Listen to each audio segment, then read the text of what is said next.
আজি প্ৰথম বহাগ 2024 চনৰ আৰু প্ৰতিটো বছৰৰ প্ৰতিটো বহাগ অসম সাহিত্য সভাৰ নিজৰ দিন বুলি ঘোষণা কৰা আছে।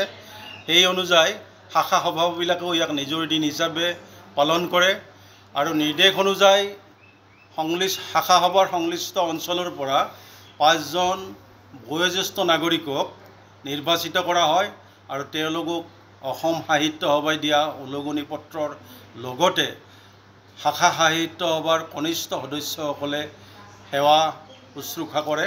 সেৱা শুশ্ৰূষা কৰি তেখেতসকলক গামোচাৰে আদৰণি জনায়। ঠিক সেইদৰে বিৰুবাৰী সাহিত্য সভায়ো এই অনুষ্ঠানৰ লগত সংগতি ৰাখি শাখা সভাৰ বছৰেকীয়া বিভিন্ন অনুষ্ঠানৰ লগতে উলগনি পত্ৰ প্ৰদান আৰু নিজৰ দিন অনুষ্ঠানটো আমি আজি পালন কৰিছোঁ বৰ উলহ-মালহেৰে। আমাৰ শাখা সভাৰ সদস্যসকলৰ লগতে ওচৰৰ মহিলা সমিতিসমূহেও সমূহীয়াভাৱে ইয়াত বিহু হুঁচৰি প্ৰদৰ্শন কৰিছে। খুব সুন্দৰ বিহু হুঁচৰি প্ৰদৰ্শন কৰিছে। সকলো বয়োজ্যেষ্ঠ কনিষ্ঠ মহিলা সদস্যই লগ লাগি ইয়াত আনন্দ ফূৰ্তি কৰিছে আৰু অসমীয়া নৱবৰ্ষক পালন কৰাৰ দিহা কৰিছে। গতিকে আমি এই চেগতে সমূহ অসমৰ ৰাইজক অসমীয়া নৱবৰ্ষ তথা ৰঙালী বিহুৰ ওলগ জনাইছোঁ। লগতে বিৰুবাৰী শাখা সাহিত্য সভাৰ সমূহ সদস্যকো ওলগ জনাইছোঁ। ধন্যবাদ।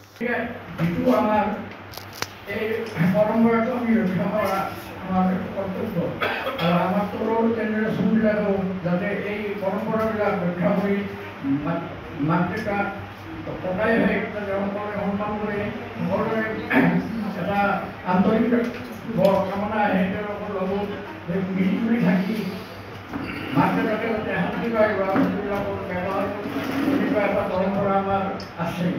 কিন্তু আজিকালি অলপ অনুষ্ঠানবিলাকত মোৰ নিজা এটা ধাৰণা আছে যে আমি যিটো অনুষ্ঠান পাতিছোঁ আগৰ পৰা কিছু ভাল তেনেকুৱা যেন নহয়। এতিয়া কিছুমান ব্যক্তিগত বেছি জড়িত যেন লাগে। আগৰ যিটো বিহুৰ নিয়ম নীতি আছিলে সৰু কিছুমান নিয়ম আছিল সেই নিয়মবিলাক এতিয়া আমি পালন কৰা দেখা নাই। বিচনাত আমি সুন্দৰভাৱে মচুৰ দাইল আৰু মিঠুৰ পাত এইবিলাক খুৱাইছিল বা বিমান তেনেকুৱা দিছিল। আজিকালি কিছুমান সংস্কৃতি আছে আৰু কিছুমান ৰখা নাই। কিছুমানে এটা বিহু কৰি ব্যস্ত দিছে, তাত ইনকাম হ'ব, তাত পইচা পাতি পাব। গতিকে টিভিতে হওক বা অন্য অনুষ্ঠানবিলাকতে হওক সাংঘাতিক ধৰণৰ প্ৰচাৰ এটা কৰি গৈছে। গতিকে এই মূল বস্তু যিটো আছে সেইটো আমি সদায় ৰাখিব লাগে। সদায় সেইটো ৰাখি গ'লে বাকী মৰম চেনেহ জনায় আৰু সকলোৱে যেন আগন্তুক বছৰটো সুখেৰে শান্তিৰে সমৃদ্ধিৰে থাকে তাৰ বাবে ঈশ্বৰৰ ওচৰত প্ৰাৰ্থনা কৰিব।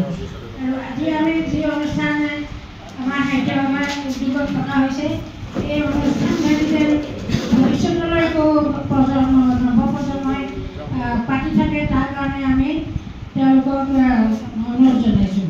আৰু ইয়াতে আমি একাধিক কথা ক'বলৈ লৈছোঁ। আমি যোৱাটো মাৰ্চ মাহতে এভাগি কীৰ্তন ঘোষা পাঠৰে কৰ্মশালা পাতি কীৰ্তন ঘোষাৰে পাঠৰ প্ৰতিযোগিতা পতা হৈছিল। তাৰ 3গৰাকীয়ে first second third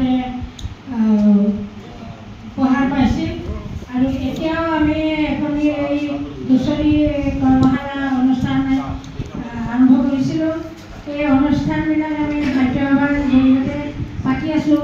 Dipti Bharali আৰু মই আমাৰ সকলো সদস্যই ইয়াতে আমাৰ সহযোগ কৰিছে।